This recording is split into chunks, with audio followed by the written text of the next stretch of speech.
Hello everyone, स्वागत आप सभी का टॉपर्स प्राइम चैनल में। इस वीडियो में हम पढ़ने वाले हैं क्लास 9th की सोशल साइंस से इम्पोर्टेंट 200 क्वेश्चन। ठीक है, क्वेश्चन वन लाइनर भी हैं और ऑप्शंस वाले भी हैं, तो दोनों तरीके के क्वेश्चंस देखेंगे और ये सभी क्वेश्चंस जो होंगे पॉलिटी, ज्योग्राफी और हिस्ट्री तीनों से रिलेटेड है। तो देखिए शुरू करते हैं। देखिए फर्स्ट क्वेश्चन है, फ्रांस की क्रांति के समय फ्रांस का सम्राट कौन था? तो फ्रांस की क्रांति हुई थी 1789 में। उस वक्त जो फ्रांस के सम्राट थे वो कौन थे? लुई 16। तो फर्स्ट ऑप्शन यहाँ पे सही हो जाएगा। नेक्स्ट है द सोशल कॉन्ट्रैक्ट। बहुत बार ये बुक जो है पूछी जाती है, सोशल कॉन्ट्रैक्ट की बुक जो है किसने लिखी है? तो ये बुक लिखी है रूसो ने। तो बी ऑप्शन यहाँ पे करेक्ट हो जाएगा। नेक्स्ट है लुई 16 किस राजवंश का था? बुर्बो, लोम्बिनी, लोबार्डी या सेक्सोनी? तो लुई 16 जो थे ये थे बुर्बो राजवंश से। ठीक है, क्वेश्चन नंबर 4 है, फ्रांस में 1794 तक चलने वाली मुद्रा का नाम क्या था? इस मुद्रा को जो है फ्रांस में 1794 के बाद बंद कर दिया गया था और इस मुद्रा का नाम था लिब्रे। ठीक, ओके। नेक्स्ट है, नेपोलियन फ्रांस का सम्राट कब बना?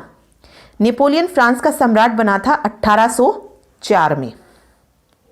वॉटरलू का युद्ध नेपोलियन ने सन 1815 में लड़ा था। देखिए 1804 में वो फ्रांस का सम्राट बना और 1815 में उसने वॉटरलू का युद्ध लड़ा था। नेक्स्ट है, फ्रांस का राष्ट्रगान कौन सा है? तो फ्रांस का राष्ट्रगान है मार्सिले। मार्सिले। ठीक है। नेक्स्ट जो पूछा गया कि ये लिखा किसने है, तो ये रॉजेट दी लाइल ने लिखा है। रॉजेट दी लाइल। मार्शिले जो है फ्रांस का राष्ट्रगान है और इसे लिखने वाले हैं कवि रॉजेट दी लाइल। फ्रांसीसी उपनिवेश से दास प्रथा का उन्मूलन कब हुआ? तो 1848 में दास प्रथा का उन्मूलन हुआ। जैकोबिन किस क्लब का प्रमुख नेता था? तो मैक्समिलियन। मैक्समिलियन। ये सारी चीजें हमने जो है जब हमने डिटेल में पढ़ी थी 9th क्लास की हिस्ट्री, तो पढ़ी थी उसमें कि जैकोबिन क्लब का जो प्रमुख नेता था वो था मैक्समिलियन रोबोस्पियर। ठीक है। किस एस्टेट को 18वीं सदी के फ्रांस में सभी कर चुकाने पड़ते थे? तो कितने एस्टेट में जो है उस वक्त बटा हुआ था? 18वीं सदी में फ्रांस 3 एस्टेट में बटा हुआ था और जिसको सभी कर चुकाने पड़ते थे वो आते थे तृतीय एस्टेट में। जो किसान वगैरह थे वो, या फिर जो धनी व्यापारी थे वो भी किस में आते थे? तृतीय एस्टेट में ही आते थे और इन सभी को कर चुकाना पड़ता था। फर्स्ट जो एस्टेट था उसमें जैसे वो चर्च के जो पादरी होते हैं वो आते थे प्रथम एस्टेट में, और द्वितीय एस्टेट में जो फ्रांसीसी समाज का कुलीन वर्ग था वो आते थे। तृतीय एस्टेट जो कर चुकाता था उसमें जैसे बड़े व्यवसायी हो गए, व्यापारी हो गए, वकील, भूमिहीन मजदूर, किसान, वो जो सारी चीजें बच गई वो तृतीय एस्टेट में आती थी। ठीक है, और तृतीय एस्टेट ही जो है कर वसूलते थे, मतलब तृतीय स्टेट से ही कर वसूला जाता था। तो यहाँ से क्वेश्चन एग्जाम में देखने को मिला था क्लर्क के एग्जाम में कि तृतीय स्टेट से चर्च द्वारा वसूला जाने वाला कर कौन सा था? तो जो चर्च से कर वसूला जाता था उसका नाम था टाइद। टाइद कैसा था? एक धार्मिक कर था। ओके। और जो सरकार वसूलती थी तृतीय स्टेट से टैक्स, उसका नाम था टाइल। टाइल और टाइद, तो ये चीज याद रखिए। जो सरकार वसूलती थी वो था टाइल और जो चर्च के जो पादरी वर्ग थे वो लेते थे टाइद। ठीक है, टाइद। ये दो चीजें आप याद रखिए। चलिए आगे देखिए। नेक्स्ट जो है, एस्टेट जनरल क्या था? देखिए एस्टेट जनरल की बात हो रही है तो फ्रांसीसी जो सम्राट थे उसको सुझाव देने के लिए एक प्रतिनिधि सभा बनाई गई थी जिसको नाम दिया गया था एस्टेट जनरल का। ठीक है। फ्रांस गणतंत्र कब बना? तो 21 सितंबर 1792 को फ्रांस गणतंत्र बना था। 14 जुलाई 1789 को किस किले को तोड़कर राजनीतिक कैदियों को भीड़ ने रिहा करवा लिया था? तो वो था बास्तिल का किला। बास्तिल का किला। ये भी पूछ सकते हैं कि बास्तिल का किला जो था कब तोड़ा गया था? राजनीतिक कैदियों ने जो है बास्तिल का किला कब तोड़ा गया था? तो 14 जुलाई 1789। 14 जुलाई 1789 को ये भी पूछ सकते हैं फ्रांस की क्रांति कब हुई? तो 14 जुलाई 1789। तो यही थी वो बास्तिल का किला तोड़ने से जो शुरुआत हुई थी। नेक्स्ट है, डिक्टेटरी शासन व्यवस्था का अंत किसने किया था? तो ये नेपोलियन ने किया था। ठीक है। उपज का 10वां भाग जो चर्च के द्वारा कर के रूप में लिया जाता था, देख ये कौन ले रहा है, चर्च ले रहा है, तो इसका नाम क्या था, टाइद, और जो सरकार लेती थी उसका नाम था टाइल। तो दोनों याद होने चाहिए, ठीक है। नेक्स्ट देखिए, नेक्स्ट क्वेश्चन है साम्यवादी विचार के संस्थापक कौन थे। तो इंपॉर्टेंट है, पूछा जाता है ये क्वेश्चन बार बार, साम्यवादी विचार के संस्थापक, तो वो थे कार्ल मार्क्स। नेक्स्ट है रूस में आर्थिक नीति को किसने प्रारंभ किया। तो रूस में आर्थिक नीति को प्रारंभ किया था लेनिन ने। ओके, खूनी रविवार का संबंध रूस की किस क्रांति से है। तो 1905 की जो क्रांति हुई थी उसे ही खूनी रविवार कहा जाता है, फर्स्ट ऑप्शन। रूस के शासकों को क्या कहा जाता था, अगेन इंपॉर्टेंट क्वेश्चन है, तो रूस के शासकों को जार कहा जाता था, जार। ओके, अगला देखिए 1917 की रूस की क्रांति का आरंभ किस शहर से हुआ था। तो पेट्रोग्राद से जो थी 1917 की रूस की क्रांति शुरू हुई थी, ठीक है। ओके, अगला है रूसी इतिहास की डैश तिथि को अंतरराष्ट्रीय महिला दिवस के रूप में मनाया जाता है। तो 22 फरवरी को जो है अंतरराष्ट्रीय महिला दिवस के रूप में मनाया जाता है। रूस की संसद का नाम, बहुत इंपॉर्टेंट क्वेश्चन है, बार बार देखने को मिलता है। तो रूस की संसद का नाम है ड्यूमा, ठीक है। रूस के शासक जार निकोलस द्वितीय ने डैश को त्याग पत्र दिया। तो उसने त्याग पत्र दिया था 2 मार्च 1917 को, 1917 को। रूस में सामूहिक खेतों को क्या कहा जाता है। तो सामूहिक खेत जो होते हैं उन्हें कोल खोज कहा जाता है, कोल खोज, ठीक है। रूस में जो संपन्न किसान है उन्हें कहा जाता है कुलक कहा जाता है संपन्न किसानों को। मेनशेविक के नेता कौन थे। तो केरेंस्की जो थे, केरेंस्की मेनशेविक के नेता थे। अप्रैल थीसिस किसने दी। अप्रैल थीसिस दी थी लेनिन ने, ठीक है। सामूहिकीकरण का कार्यक्रम किसने शुरू किया। तो सामूहिकीकरण का कार्यक्रम शुरू किया था स्टालिन ने, या स्टालिन कह लीजिए, स्टालिन। रूस में राजशाही का अंत किस क्रांति से हुआ। तो फरवरी क्रांति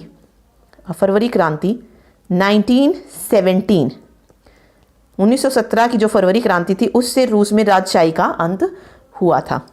रूसी गृहयुद्ध में बोल्शेविकों के समर्थक को किस नाम से बुलाते थे। तो रेड्स के नाम से जो है उन्हें बुलाया जाता था, ठीक है। चलिए नेक्स्ट देखते हैं। नेक्स्ट है निम्न में से कौन सा देश धुरी शक्ति समूह का देश है। तो धुरी शक्ति समूह का जो देश है वो है जर्मनी। प्रथम विश्व युद्ध का अंत किस संधि के साथ हुआ। तो प्रथम, एक बार ये देख लेते हैं हम, प्रथम विश्व युद्ध की बात हो रही है। तो प्रथम विश्व युद्ध हुआ था 1914 से 1918 तक, ठीक है। प्रथम विश्व युद्ध के समय जो था देश, मतलब हमारा जो पूरा विश्व था, ये 2 प्रमुख गुटों के बीच लड़ा गया था। एक तरफ थी मित्र शक्तियां और दूसरी तरफ थी धुरी शक्तियां या केंद्र शक्तियां। तो जो हमारी केंद्र शक्तियां थी या धुरी शक्तियां थी उसमें आता था जर्मनी, ऑस्ट्रिया और तुर्की, ये देश। और मित्र राष्ट्र कौन कौन से थे। फ्रांस था, ब्रिटेन था और रूस था, ठीक है, ये मित्र राष्ट्र। और धुरी में ऑस्ट्रिया, जर्मनी और तुर्की। पहले विश्व युद्ध की बात हो रही है, ओके। और प्रथम विश्व युद्ध का अंत जो था ये नवंबर 1918 में हुआ था जर्मनी की पराजय के साथ। और 1919 में वर्साई की संधि पर हस्ताक्षर हुए, जिसमें जो थी जर्मनी के ऊपर जो मित्र शक्तियां थी उन्होंने बहुत सारी शर्तें थोपी, क्योंकि जर्मनी हार गया था तो उसके ऊपर जो थी मित्र शक्तियों ने बहुत सारी शर्तें जो थी थोपी थी। तो प्रथम विश्व युद्ध का जो अंत हुआ वो वर्साई की संधि के साथ हुआ था, ठीक है। चलिए नेक्स्ट देखिए, हिटलर का जन्म कहाँ हुआ था। हिटलर का जन्म हुआ था ऑस्ट्रिया में। प्रथम विश्व युद्ध के बाद जर्मनी में कौन सी सरकार थी। तो प्रथम विश्व युद्ध के बाद जर्मनी में वाइमर गणराज्य की सरकार थी। वाइपर लिखा हुआ यहाँ पे, वाइमर आएगा, ठीक है, वाइमर गणराज्य। नेक्स्ट है आर्थिक महामंदी की शुरुआत कब हुई। तो प्रथम जो विश्व युद्ध हुआ था उसके कारण जो थी 1929 में जो थी आर्थिक महामंदी की शुरुआत हुई थी। तो ये सारी चीज़ें हमने पढ़ी हैं डिटेल में, तो वो आप देख सकते हैं वहाँ जाके। आगे, जर्मनी की संसद को क्या कहा जाता है? राइक्सटैग कहा जाता है जर्मनी की संसद को, राइक्सटैग। द्वितीय विश्व युद्ध में डैश ने जापान पर परमाणु बम गिराए? तो ये गिराए थे अमेरिका ने। अमेरिका जो था द्वितीय विश्व युद्ध में भाग लेना नहीं चाहता था, क्योंकि जब इसने पहले विश्व युद्ध में भाग लिया था तो इसकी जो आर्थिक जो आर्थिक महामंदी आई थी उसका असर जो था अमेरिका में भी पड़ा। तो यही रीजन था कि अमेरिका द्वितीय विश्व युद्ध में भाग नहीं लेना चाहता था। लेकिन जब इन पर जो अटैक हुआ अमेरिका पर, उसके बाद जो था अमेरिका द्वितीय विश्व युद्ध में शामिल हुआ और इसने जो है फिर जापान पर परमाणु बम गिराए थे। ठीक है, हिरोशिमा और नागासाकी पर जो बम गिराए गए थे 1945 में, तो वो थे ये द्वितीय विश्व युद्ध में। ओके, नेक्स्ट है, हिटलर की गुप्तचर पुलिस का नाम क्या था? तो इस हिटलर की जो गुप्तचर पुलिस थी उसका नाम था गेस्तापो, गेस्तापो। ठीक है, डैश में हिटलर जर्मनी का चांसलर बना? तो 30 जनवरी 1933 को हिटलर क्या बना? जर्मनी का चांसलर बना था। द्वितीय विश्व युद्ध 1934 नहीं 1939 से शुरू होकर 1945 तक चला था। ठीक है, युंग फोक क्या था? तो युंग फोक जो था ये 10 से 14 वर्ष के बच्चों का युवा संगठन था, नाजी युवा संगठन युंग फोक। सर्वहाराकरण किसे कहते हैं? तो देखिए, सर्वहाराकरण क्या होता है? समाज के मध्यम वर्ग का, समाज का जो मध्यम वर्ग का जो गरीब था वो धीरे धीरे गरीब गरीब गरीब और गरीब होते हुए मजदूर वर्ग की आर्थिक स्थिति में जब पहुंच गया तो उसे नाम दिया गया सर्वहाराकरण। ठीक है, मित्र राष्ट्र के किसी एक देश का नाम? तो फ्रांस, ब्रिटेन, रूस और अमेरिका, ये थे मित्र राष्ट्र। धुरी राष्ट्र हमने पढ़े थे, अमेरिका था, ऑस्ट्रिया था, तुर्की था और इसके अलावा जर्मनी जो सबसे मेन था वहां पे। ठीक है, नवंबर के अपराधी किन्हें कहा जाता है? तो जर्मन समाजवादी, कैथोलिक एवं डेमोक्रेट खेमे के लोग जो वाइमर गणराज्य के हिमायती थे उनको नवंबर का अपराधी कहा जाता था। प्रथम विश्व युद्ध के बाद मित्र राष्ट्रों ने जर्मनी के किस प्रदेश पर अधिकार कर लिया था? तो राइनलैंड पर जो है अधिकार कर लिया था। ठीक है, नेक्स्ट क्वेश्चन देखिए, भारत के प्रथम वन महानिदेशक कौन थे? तो प्रथम वन महानिदेशक थे भारत के डॉयट्रिय बैंडेस। फर्स्ट ऑप्शन जो है सही हो जाएगा। अगला क्वेश्चन इंपॉर्टेंट है, भारतीय वन सेवा की स्थापना कब की गई? तो भारतीय वन सेवा की स्थापना की गई थी 1864 में। ठीक है, ओके, नेक्स्ट देखिए, इंपीरियल फॉरेस्ट रिसर्च इंस्टीट्यूट की स्थापना कहाँ की गई थी? तो ये की गई थी देहरादून में। किस अंग्रेज अधिकारी ने 400 बाघों का शिकार किया था? तो 400 बाघों का शिकार किया था जॉर्ज यूल ने। यूल आएगा यहाँ पे। ठीक है, किस वन कानून के द्वारा वनों को आरक्षित, सुरक्षित और ग्रामीणों में बांटा गया? तो ये था 1878 का वन कानून। ठीक है, ओके, अगला है, डैश नदी बस्तर में पूर्व से पश्चिम की ओर बहती है? नदी है यहाँ पे, तो कौन सी नदी है जो बस्तर में पूर्व से पश्चिम की ओर बहती है? तो वो है इंद्रावती नदी, इंद्रावती। बस्तर विद्रोह के नेता कौन थे? गुंडाधुर, गुंडाधुर। ठीक है, सुरोंतिको सामिन ने जावा में किसके खिलाफ विद्रोह किया था? तो डचों के खिलाफ जो था जावा में विद्रोह किया था सुरोंतिको सामिन ने। इंपीरियल फॉरेस्ट रिसर्च इंस्टीट्यूट की स्थापना, ये देहरादून में अभी हमने पढ़ा, तो ये क्वेश्चन पूछा भी गया था क्लर्क एग्जाम में। तो इसकी स्थापना हुई थी 1906 में। इंपॉर्टेंट है। श्रीलंका में घुमंतु कृषि को किस नाम से जाना जाता है? तो श्रीलंका में जानते हैं घुमंतु कृषि को चेना के नाम से। ठीक है, वनोन्मूलन का मतलब क्या है? तो वनों को बड़े पैमानों पर नष्ट करना क्या कहलाता है? वनोन्मूलन। वनोन्मूलन मीन्स वन का विनाश, वन विनाश, पेड़ों को काट देना, वही वन विनाश। अगला है, वैज्ञानिक वानिकी किसे कहते हैं? तो वैज्ञानिक वानिकी क्या है? वन लगाने की एक ऐसी पद्धति जिसमें जो प्राकृतिक वन होते हैं उन्हें साफ करके उसके स्थान पर एक कतार में एक ही प्रजाति के जो पेड़ लगाए जाते हैं, मतलब एक कतार में एक प्रजाति के पेड़ लगा दिए, वो क्या कहलाता है? वैज्ञानिक वानिकी कहलाता है। ठीक है, अगला क्वेश्चन पूछा है, देवसारी क्या था? तो देवसारी जो था ये एक तरीके का शुल्क था जो बस्तर क्षेत्र था, वहां पर एक गांव के द्वारा किसी दूसरे गांव के जंगल से लिए गए उत्पाद के बदले में जो शुल्क दिया जाता था उसे देवसारी कहा जाता था। ठीक है, कालांग क्यों महत्वपूर्ण थे? क्यों महत्वपूर्ण थे पूछा। अच्छा, तो कालांग क्या थे? एक कुशल लकड़हारे माने जाते थे जो सागौन की कटाई में क्या थे? निपुण थे। ठीक है, सागौन की कटाई में तो ये लकड़हारे थे। वनग्राम किसे कहते थे? ओके, वनग्राम क्या है? आरक्षित वर्गों के अंदर कुछ गांवों पर इस शर्त पर रहने दिया गया कि वे वन विभाग के लिए पेड़ों की कटाई और ढुलाई का काम जो है मुफ्त में करेंगे और जंगल को जो है आग से बचाएंगे। तो ऐसे गांवों को वनग्राम कहा गया था। ठीक है, जो आरक्षित वर्ग था वहां पर कुछ गांवों को रहने दिया गया था इस शर्त पर कि वो गांव को की जो है सुरक्षा करेंगे और वो उनके लिए काम करेंगे। पेड़ों की कटाई भी अगर करनी है तो वो खुद के लिए ना करके उनके लिए करेंगे। ठीक, चलिए नेक्स्ट देखते हैं, रायका समुदाय के लोग कहाँ रहते थे? महाराष्ट्र, राजस्थान, गुजरात या हिमाचल प्रदेश? ये इंपॉर्टेंट है। देखिए, रायका समुदाय के लोग जो थे ये राजस्थान में रहते थे। ठीक, पश्चिमी राजस्थान में किस जगह ऊंट का मेला लगता है? तो ऊंट का मेला लगता है पुष्कर में। इनमें से कौन रबी की फसल है? तो चावल, गन्ना और मक्का नहीं है। चावल हमें पता है खरीफ की है, तो गेहूं है यहाँ पे रबी की फसल। ऊंचे पहाड़ों पर स्थित घास के मैदानों को क्या कहते हैं? तो जो ऊंचे पहाड़ों पर घास के मैदान होते हैं उसे कहा जाता है बुग्याल। C option.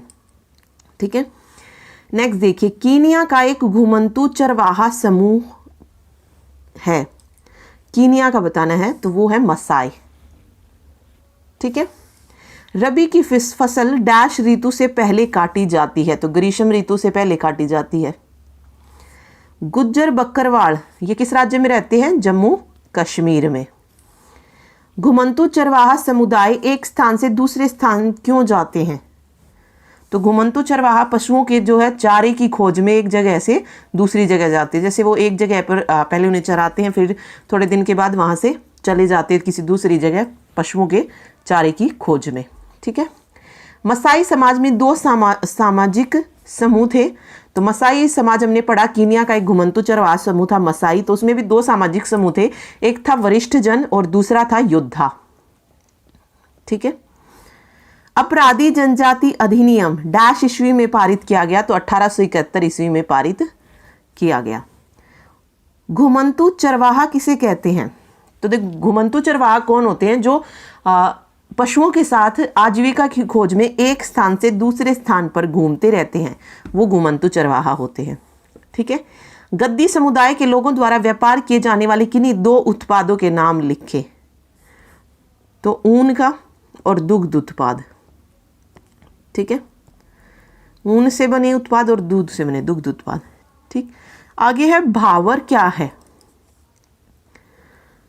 तो भावर किसे कहते हैं? जो पहाड़ियों का निचले हिस्से के आसपास जो सूखे जंगलों का जो क्षेत्र होता है उसे भावर कहा जाता है, और यह पाया जाता है गढ़वाल और कुमाऊं के इलाके में।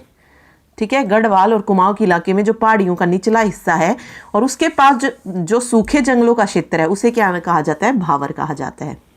ठीक, मसाई समुदाय के लोगों को श्वेत क्षेत्र के बाजारों में प्रवेश की अनुमति क्यों नहीं थी? क्योंकि जो यूरोपीय शासक थे उन्हें क्या मानते थे? खतरनाक मानते थे, इसीलिए। औपनिवेशिक सरकार ने घुमंतुओं को अपराधी जनजाति के रूप में क्यों वर्गीकृत किया?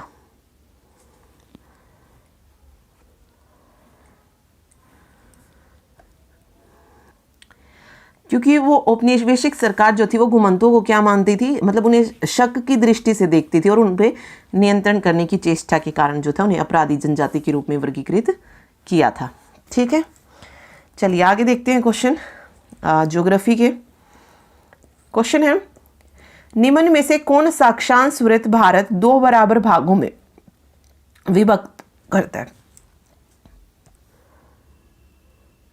तो भारत को दो बराबर भागों में कौन सा वृत्त करता है विभक्त? 23.5 डिग्री उत्तरी अक्षांश या फिर करक रेखा। करक रेखा भारत को दो भागों में डिवाइड करती है।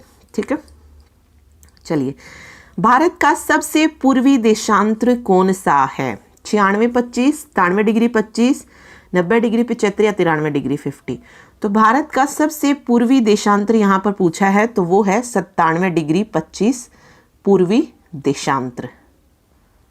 ठीक है, चलिए नेक्स्ट देखिए, भारत और श्रीलंका को अलग करने वाली जल संधि कौन सी है? पाक जल संधि। कवरती जाने के लिए, कवरती आएगा यहाँ पे, आप किस केंद्र शासित प्रदेश में जाएंगे? तो लक्षद्वीप में। ठीक है, भारत का अक्षांशीय विस्तार क्या है? तो अक्षांशीय विस्तार पूछा है तो 8 डिग्री 4 उत्तर से 37 डिग्री 6 उत्तर अक्षांश के मध्य। ठीक है, नेक्स्ट देखिए, भारत के स्थल भाग का कुल क्षेत्रफल क्या है? तो स्थल भाग का पूछा है तो 32.8 लाख वर्ग किलोमीटर। क्षेत्रफल की दृष्टि से भारत का विश्व में कौन सा स्थान है? क्षेत्रफल की दृष्टि से भारत का विश्व में 7वां और जनसंख्या की दृष्टि से दूसरा। ठीक है, निम्न में से भारत को मानक याम्योत्तर देशांतर रेखा कौन सी है? तो वो है 82.5 डिग्री पूर्वी देशांतर। घ ऑप्शन। विश्व के भौगोलिक क्षेत्रफल का कुल कितने प्रतिशत भारत के पास है? तो 2.4%। भारत की स्थल सीमा रेखा कितने किलोमीटर है? तो 15,200 किलोमीटर है। अरब सागर में स्थित द्वीप समूहों को किस नाम से जाना जाता है? जो अरब सागर में स्थित है, तो राइट आंसर हो जाएगा, तो राइट आंसर हो जाएगा अंडमान द्वीप समूह के नाम से। ठीक है, नेक्स्ट है, बंगाल की खाड़ी में डैश द्वीप समूह स्थित है? ओके सॉरी, अरब सागर में पूछा था तो लक्षद्वीप आएगा। ओके, यहाँ पे अरब सागर में स्थित द्वीप समूह का नाम पूछा था तो वो लक्षद्वीप हो जाएगा। और बंगाल की खाड़ी में कौन से हैं? अंडमान और निकोबार द्वीप समूह स्थित है। ठीक है, तो इसमें अंडमान और निकोबार आ जाएगा। नेक्स्ट है, भारत को याम्योत्तर देशांतर रेखा किस स्थान से होकर गुजरती है? तो राइट आंसर हो जाएगा, जो देशांतर रेखा है वो मिर्जापुर से होकर गुजरती है। क्या ऑप्शन। नेक्स्ट देखिए, बांग्लादेश की सीमा से जुड़े एक राज्य का नाम बताइए जो बांग्लादेश की सीमा से जुड़ा है। तो उस राज्य का नाम क्या है? असम। असम। ठीक है, चलिए नेक्स्ट देखिए, स्वेज नहर डैश और डैश को जोड़ती है? स्वेज नहर जोड़ती है भूमध्य सागर और लाल सागर। ठीक है, निम्न में से कौन सा भारत का पड़ोसी देश है? तो देख लीजिए, इनमें से मंगोलिया नहीं, मलेशिया नहीं, यमन नहीं, म्यांमार जो है भारत का पड़ोसी देश है। ग ऑप्शन। निम्न में से कौन सा राज्य है जिसकी न तो अंतर्राष्ट्रीय सीमा और न ही तटीय सीमा?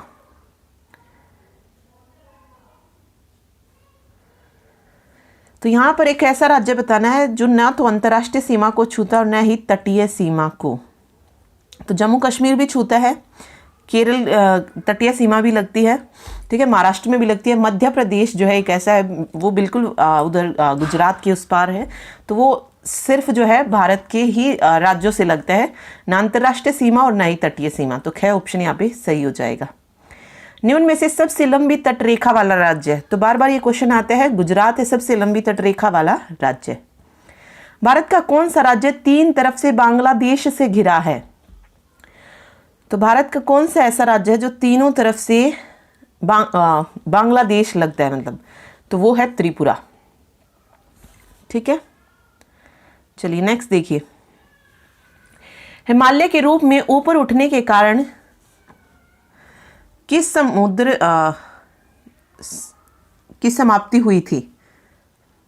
तो ये था टेथिस सागर, गया ऑप्शन। ओके। भारत में हिमालय का सबसे ऊंचा शिखर कौन सा है? तो वो है कंचनजंगा। पूछ सकते हैं कितनी ऊंचाई है? तो 8,595 मीटर जो है इसकी ऊंचाई है। डैश डैश और नदी तंत्र है जिनसे उत्तर और विशाल मैदान का निर्माण हुआ है। तो सिंधु, गंगा और ब्रह्मपुत्र। ठीक है, उत्तर के जो विशाल मैदान है उनका निर्माण किससे हुआ है? सिंधु, गंगा और ब्रह्मपुत्र नदी तंत्र से। ठीक है। पुरानी तथा नई जलोढ़ मृदा को डैश तथा डैश के नाम से जाना जाता है। तो पुरानी जलोढ़ मृदा को भांगर के नाम से और नई को खादर के नाम से जाना जाता है। इंपॉर्टेंट है ये भांगर और खादर, ये पूछे जाते हैं। ठीक है। प्रायद्वीपीय पठार को डैश व डैश में बांटा जाता है। तो प्रायद्वीपीय पठार को मध्य उच्च भूमि, यहाँ पे मध्य उच्च भूमि आएगा, और दक्कन का पठार के रूप में बांटा जाता है। ओके, चलिए नेक्स्ट देखिए, भारत के कौन से द्वीप समूह प्रवाल से निर्मित हैं? तो कौन से द्वीप समूह है जो प्रवाल से निर्मित हैं? तो राइट आंसर हो जाएगा लक्षद्वीप, क्या ऑप्शन। एक स्थलीय भाग जो तीन ओर से समुद्र से घिरा हो क्या कहलाता है? तो ये कहलाता है प्रायद्वीपीय। ठीक है, जिसके तीनों ओर समुद्र लगता है। भारत के पूर्वी भाग में म्यांमार की सीमा का निर्धारण करने वाले पर्वतों का संयुक्त नाम क्या है? तो राइट आंसर हो जाएगा पूर्वांचल। ठीक, ओके। अगला देखिए, दोआब क्या है? दोआब किसे कहा जाता है? तो दो नदियों के जो बीच की भूमि है उसे दोआब कहा जाता है, क्या ऑप्शन। चिल्का झील किस राज्य में स्थित है? इंपॉर्टेंट क्वेश्चन है, पूछते हैं बार बार। तो ये उड़ीसा में है। ठीक। बरकान क्या है? बरकान जो है ये मरुस्थलीय भागों में अर्धचंद्राकार बालू के जो टीले हैं उन्हें बरकान कहा जाता है। भारतीय मरुस्थलीय क्षेत्र की सबसे बड़ी नदी, ये क्वेश्चन भी बार बार देते हैं, तो वो है लूनी नदी। ये मरुस्थलीय क्षेत्र की सबसे बड़ी नदी है। ठीक है। भारत का एकमात्र सक्रिय ज्वालामुखी, तो ये है बैरन द्वीप, अंडमान और निकोबार द्वीप समूह में जो है भारत में एकमात्र जो सक्रिय ज्वालामुखी वो है बैरन द्वीप। ठीक है। नदियों पर्वतों से नीचे उतरते समय शिवालिक की ढाल पर 8 से 16 मीटर की चौड़ी पट्टी पर गुटिका का निक्षेपण करती है, जहां सभी सरिताएं इस पट्टी में विलुप्त हो जाती हैं। इस पट्टी को क्या कहते हैं? इस पट्टी को कहा जाता है भाबर। ठीक। भाबर के दक्षिण में सरिताएं एवं नदियां पुनः निकल आती हैं तथा दलदली क्षेत्र का निर्माण करती है, और इस क्षेत्र को कहा जाता है तराई। ठीक है, तो दोनों डेफिनेशन पता होनी चाहिए, इंपॉर्टेंट है। अगला देखिए, पर्वत या उच्च भूमि जो पड़ोसी अपवाद द्रोणियों को एक दूसरे से अलग करती हैं उसे क्या कहती हैं? तो राइट आंसर हो जाएगा यहाँ पे, उसे कहा जाता है जल विभाजक। ठीक है, पर्वत या उच्च भूमि जो पड़ोसी अपवाद द्रोणियों को एक दूसरे से अलग करती है, तो जल विभाजक। दक्षिण गंगा किस नदी को कहते हैं? इंपॉर्टेंट है ये, गोदावरी को कहा जाता है। बहुत सारी जगह आपको कृष्णा भी मिलेगा, लेकिन एनसीईआरटी में जो इसका आंसर दिया गया है वो है गोदावरी। ठीक है। निम्न में से कौन सी नदी अरब सागर में गिरती है और जवार्दन मुख का निर्माण करती है? अब इनमें से बतानी जो अरब सागर में गिरती है, तो वो है नर्मदा नदी, जो जवार्दन मुख का निर्माण करती है। ठीक है। धुआंधार प्रपात किस नदी के द्वारा बनाया जाता है? तो राइट आंसर हो जाएगा नर्मदा नदी के द्वारा। सबसे बड़ी मीठे पानी की झील कौन सी है? तो वूलर झील है। सांभर झील जो है वो लवणीय झील है। ठीक है। अंतर्देशीय खारे पानी की झील कौन सी है? खारे पानी की झील पूछा है तो सांभर झील। खारे पानी की झील जो समुद्र से बालू अवरोधों जीवाओं के कारण बनती है उसे क्या कहते हैं? तो उसे लैगून कहा जाता है, लैगून। बिहार का शोक किस नदी को कहते हैं? तो इंपॉर्टेंट है, बार बार पूछते हैं। कोसी नदी को बिहार का शोक कहा जाता है। हिमालय से निकलने वाली प्रमुख नदी का नाम बताइए, जो हिमालय से निकलती है। तो वो है गंगा। ठीक है, कृष्णा नहीं निकलती। कृष्णा और गोदावरी दोनों ही कहाँ की नदियां हैं? दक्षिण भारत की। तो ये हिमालय से तो निकल ही नहीं सकती है। सिंधु नदी का उद्गम स्थल क्या है? तो सिंधु नदी निकलती है मानसरोवर झील से। क्या ऑप्शन? किस स्थान पर गंगा पर्वतीय भाग में मैदानी भाग में प्रवेश करती है? तो कहां पर जो है गंगा प्रवेश करती है मैदानी भाग में? तो वो है हरिद्वार में। प्रायद्वीपीय उच्च भूमि से आने वाली गंगा की सहायक नदियां कौन कौन सी हैं? जो प्रायद्वीपीय उच्च भूमि से आती हैं तो वो है चंबल, बेतवा और इसके अलावा सोन नदी। ये 3 नदियां हैं, ठीक है, चंबल, बेतवा और सोन नदी। ब्रह्मपुत्र नदी किस राज्य से भारत में प्रवेश करती है? तो अरुणाचल प्रदेश से जो है ब्रह्मपुत्र नदी भारत में प्रवेश करती है। नेक्स्ट है, विश्व में सबसे अधिक वर्षा कहां पर होती है? ऑप्शंस भी दिए हैं, चेरापूंजी, गंगटोक, मासिनराम या गुवाहाटी। तो ये तो सबको पता है, विश्व में सबसे अधिक वर्षा मासिनराम में होती है। क्या ऑप्शन? गर्मी के मौसम में उत्तरी मैदानों में बहने वाली गर्म एवं शुष्क पवन को क्या कहा जाता है? तो गर्म एवं शुष्क पवन को कहते हैं लू। उत्तरी मैदानों में पूछा गया ये, तो उत्तरी मैदानों में से लू के नाम से जाना जाता है। भारत में सबसे ठंडा स्थान कौन सा है? तो द्रास जो है भारत में सबसे ठंडा स्थान है। पश्चिम बंगाल में तीव्र हवाओं के साथ होने वाली मूसलाधार वर्षा जो भारी तबाही का कारण बनती है क्या कहलाती है? तो इसे कहते हैं काल वैसाखी। काल वैसाखी। वह प्रदेश जहां दिन और रात के तापमान में अधिक अंतर नहीं पाया जाता तो वो है केरल, जहां दिन का और रात का तापमान लगभग सेम ही रहता है, कोई खास फर्क नहीं होता है। भारत में मानसून का आगमन कब होता है? तो ये जून के प्रारंभ में आ जाती है मानसून। क्या ऑप्शन? भारत में शीत ऋतु में स्थल से मान लीजिए स्थल और समुद्र, स्थल से समुद्र की ओर तरफ जो पवनें बहती हैं उन्हें क्या कहा जाता है? तो वो होती है उत्तर पूर्वी व्यापारिक पवनें। ओके, नेक्स्ट देखिए, भारत में डैश डैश डैश और डैश ऋतु पाई जाती है। तो भारत में शीत ऋतु पाई जाती है, ग्रीष्म पाई जाती है, बढ़ता हुआ मानसून और लौटते हुए मानसून की ऋतु पाई जाती है। ठीक है, चलिए नेक्स्ट देखिए, उष्णकटिबंधीय वर्षा वन में पाए जाने वाले 2 वृक्ष। बहुत इंपॉर्टेंट क्वेश्चन है, बार बार एग्जाम में आते हैं ये। तो उष्णकटिबंधीय में जो 2 वृक्ष पाए जाते हैं वो कौन कौन से? एक है महोगनी और दूसरा है रबड़। ठीक है, कौन सी वनस्पति व्यापारिक दृष्टि से महत्वपूर्ण है? तो जो व्यापारिक दृष्टि से महत्वपूर्ण है वो है उष्णकटिबंधीय पर्णपाती वनस्पति। क्या है ऑप्शन? एशियाई शेर भारत के किस राज्य में पाए जाते हैं? तो एशियाई शेर पाए जाते हैं गुजरात में। सिमलीपाल जैव मंडल निचय कौन से राज्य में स्थित है? तो ये अगेन इंपॉर्टेंट क्वेश्चन है, पूछा जाता है एग्जाम में बार बार। तो उड़ीसा में है।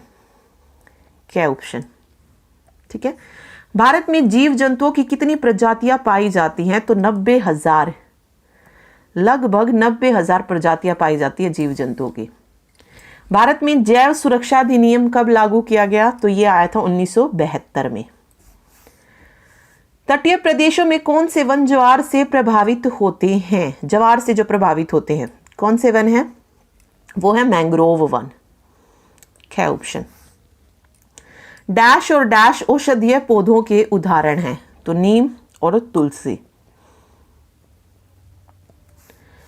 अगला देखिए, भारत में कितने प्रकार की वनस्पति पाई जाती है? जीव जंतु की प्रजातियां हमने पढ़ी 90,000।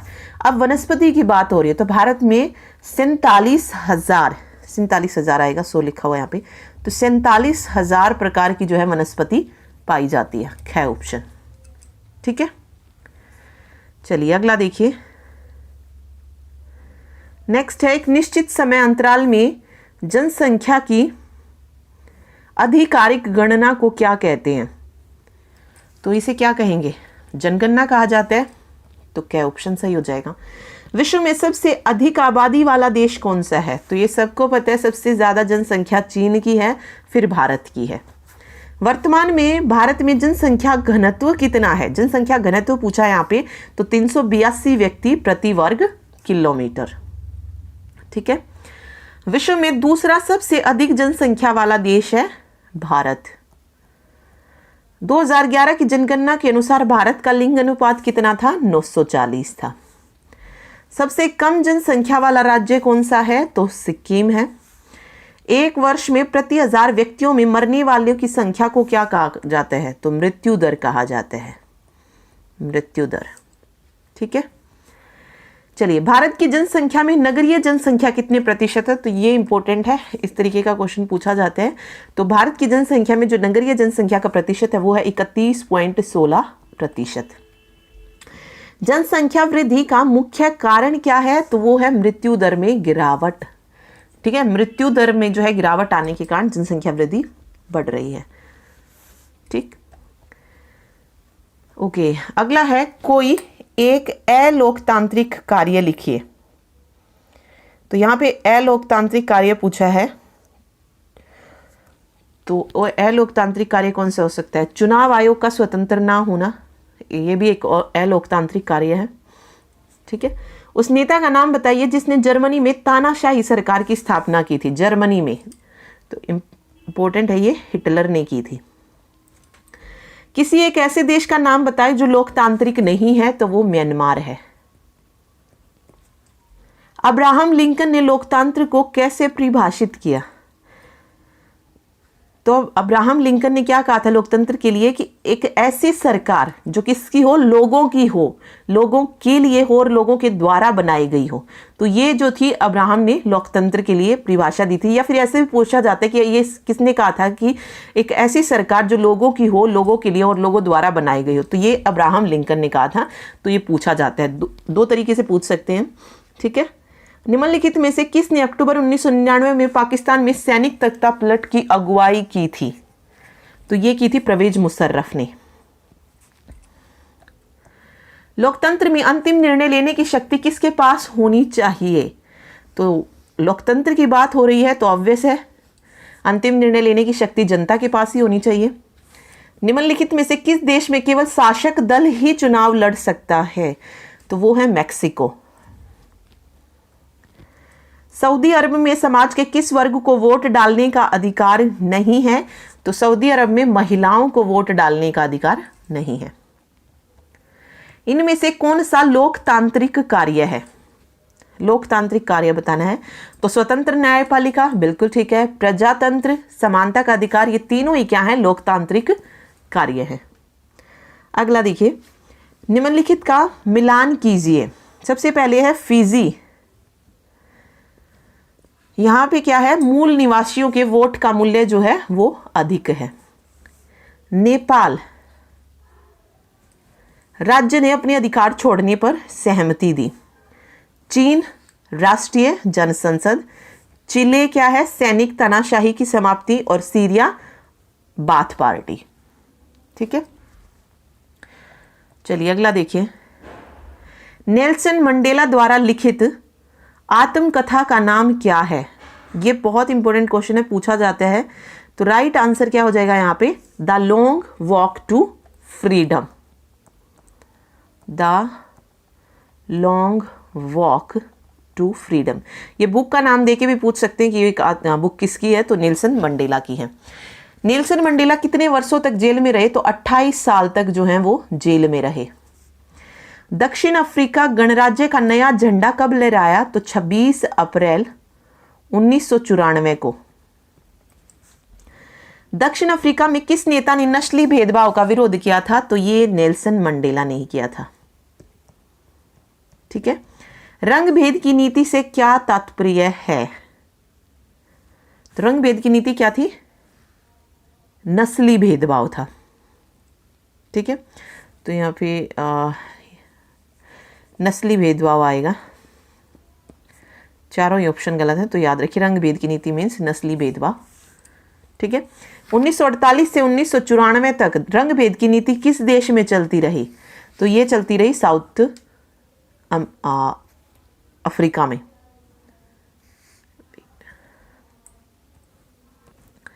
ठीक है, साउथ अफ्रीका, दक्षिण अफ्रीका में।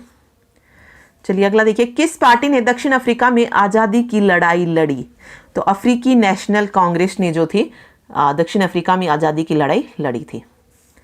किस औपनिवेशिक कानून से भारतीय संविधान ने बहुत सी धाराओं को अपनाया है? तो वो है 1935 का भारत सरकार कानून। बहुत बार ये क्वेश्चन आते हैं, तो ये पता होना चाहिए। भारतीय संविधान निर्माण में निम्नलिखित नेताओं और उनकी भूमिकाओं का मिलान कीजिए। सबसे पहले है जैसे मोतीलाल नेहरू, तो राइट आंसर हो जाएगा 1928 में भारत का संविधान।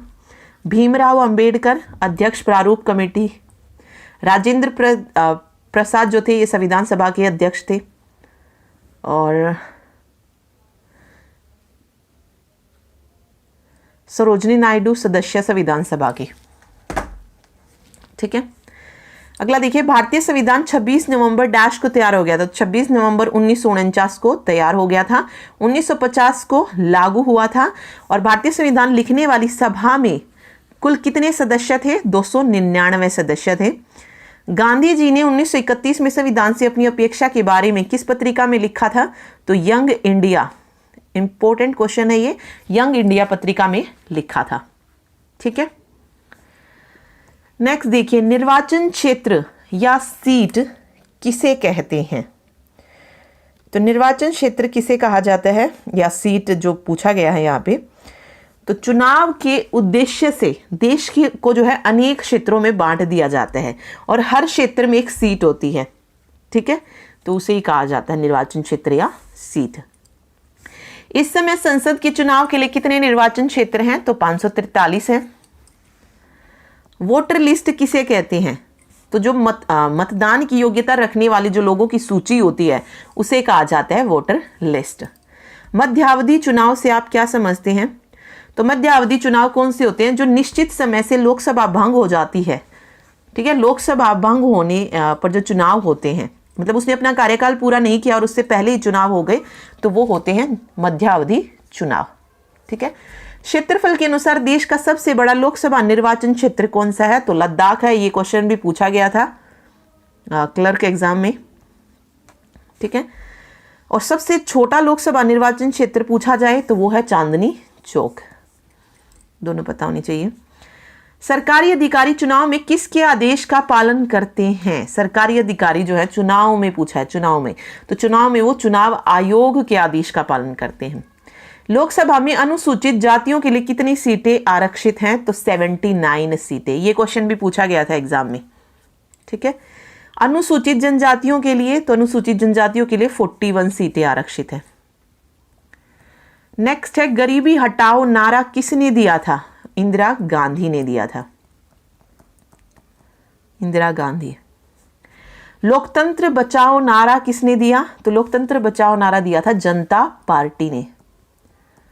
चौधरी देवीलाल ने डैश नामक पार्टी का गठन किया था, तो लोकदल पार्टी जो थी ये चौधरी देवीलाल ने बनाई थी। भारत में आम चुनाव हर 5 साल बाद होते हैं। भारत में मतदान के लिए मतदाता की आयु कितनी निर्धारित है? 18 साल निर्धारित है। ठीक है, अगला देखिए, भारत में संसद किसे कहते हैं? सॉरी, एक मिनट। ओके, भारत में संसद पूछा है कि संसद किसे कहा जाता है? तो निर्वाचित सदस्यों की जो राष्ट्रीय सभा होते हैं उसे क्या कहते हैं? संसद कहते हैं। ठीक है, राज्य स्तर पर विधायिका को क्या कहते हैं? विधायिका को कहा जाता है विधान सभा। सर्वोच्च न्यायालय के न्यायाधीश को किस तरीके से हटाया जा सकता है? तो जो दोनों सदन है उसमें अलग अलग 2/3 बहुमत से अविश्वास प्रस्ताव पारित करके जो है सर्वोच्च न्यायालय के न्यायाधीश को हटाया जा सकता है। तो इसके लिए 2/3 बहुमत चाहिए, ये इंपॉर्टेंट है, ये याद रखिए। गठबंधन की सरकार क्या होती है? जब 2 या 2 से अधिक राजनीतिक दल आपस में मिलकर जो सरकार बनाते हैं वो गठबंधन की सरकार होती है। ठीक है, चलिए आगे देखिए, राज्यसभा में राष्ट्रपति कितने सदस्य मनोनीत कर सकते हैं? तो राज्यसभा में राष्ट्रपति 12 सदस्य और लोकसभा में 2। भारतीय सेनाओं का मुख्य कमांडर कौन होता है? तो राष्ट्रपति ही होता है। राष्ट्रपति मंत्रियों को किसकी सिफारिश पर नियुक्त करता है? तो प्रधानमंत्री की सिफारिश पर नियुक्त करता है। प्रधानमंत्री की नियुक्ति कौन करता है? राष्ट्रपति करता है। देश के वर्तमान संविधान में संशोधन कौन कर सकता है? तो संशोधन करने का अधिकार किसके पास है? संसद के पास है। भारतीय संसद के निम्न सदन को क्या कहते हैं? जो लोअर होता है उसे क्या कहते हैं, लोकसभा, और उच्च सदन को राज्यसभा। निम्न सदन की वर्तमान सीटों की संख्या कितनी है, 543, और उच्च सदन की कितनी है, 250, 250। ओके, चलिए नेक्स्ट देखिए। नेक्स्ट क्वेश्चन है, अधिकार शब्द का क्या अर्थ है? तो अधिकार का मतलब क्या है, मीन्स मतलब अधिकार जो है लोगों के दावे होते हैं जिन्हें समाज से या फिर अदालतों से मान्यता मिली होती है। ठीक है। धर्मनिरपेक्ष शासन का मतलब क्या है कि सरकार किसी भी धर्म को आधिकारिक मान्यता ना दी, मतलब किसी भी धर्म को ना मानने वाली हो, सभी धर्म उसके लिए बराबर हो, वो धर्मनिरपेक्ष शासन है। समानता का अधिकार क्या है? तो धर्म, मूल, वंश, जाति, लिंग या जन्म स्थान के आधार पर किसी से भेदभाव न करना समानता का अधिकार है। शिक्षा का अधिकार क्या है? 6 से 14 साल तक के सभी बच्चों को मुफ्त और अनिवार्य शिक्षा प्रदान करना सरकार का जो है उत्तरदायित्व है, यही शिक्षा का अधिकार है। निम्नलिखित में से कौन सी बात छुआछूत की विशेषता नहीं है? तो दलितों को मंदिर में प्रवेश न करने देना छुआछूत की विशेषता है। दलितों को सार्वजनिक होटलों में खाने न देना, यह भी छुआछूत की विशेषता है। दलितों से वैवाहिक संबंध स्थापित न करना, यह भी है। किसी दलित के स्पर्श से परहेज न करना, तो ये छुआछूत की विशेषता नहीं। अगर यहाँ पे होता दलित के स्पर्श से परहेज करना, वो छुआछूत की विशेषता हो जाती, तो ये नहीं होगी यहाँ पे, घ ऑप्शन। ठीक है। नागरिकों के मौलिक अधिकारों की रक्षा कौन करता है? तो न्यायालय जो है मौलिक अधिकारों की रक्षा करती है। सूचना का अधिकार क्या है? तो सरकारी दफ्तरों से सूचना पाने का अधिकार जो है सूचना का अधिकार है। ठीक। वह कौन सा देश है जहां अगर कोई व्यक्ति या उस पर आश्रित व्यक्ति अपने आप को पाल नहीं सकता तो सरकार उसे आर्थिक सहायता देगी? तो ऐसा होता है डेनमार्क में। ठीक है, डेनमार्क। मानव अधिकार दिवस कब मनाया जाता है? तो इंपॉर्टेंट है, 10 दिसंबर को मनाया जाता है। ठीक है।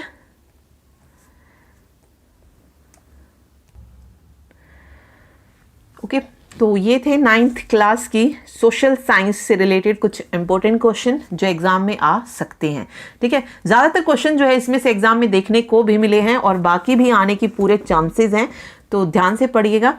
बाकी क्लासेस जो बची हैं 8 तक जो है हमने साथ साथ कंप्लीट किए थे हर एक सब्जेक्ट के, तो 9, 10, 11, 12 रहते हैं, तो उन पर फोकस करेंगे ताकि अच्छे से जो है सारी चीज़ें हमारी कंप्लीट हो जाएं। ओके, और वीडियो अच्छी लगे तो लाइक कर दीजिएगा और शेयर ज़रूर करें। Thank you.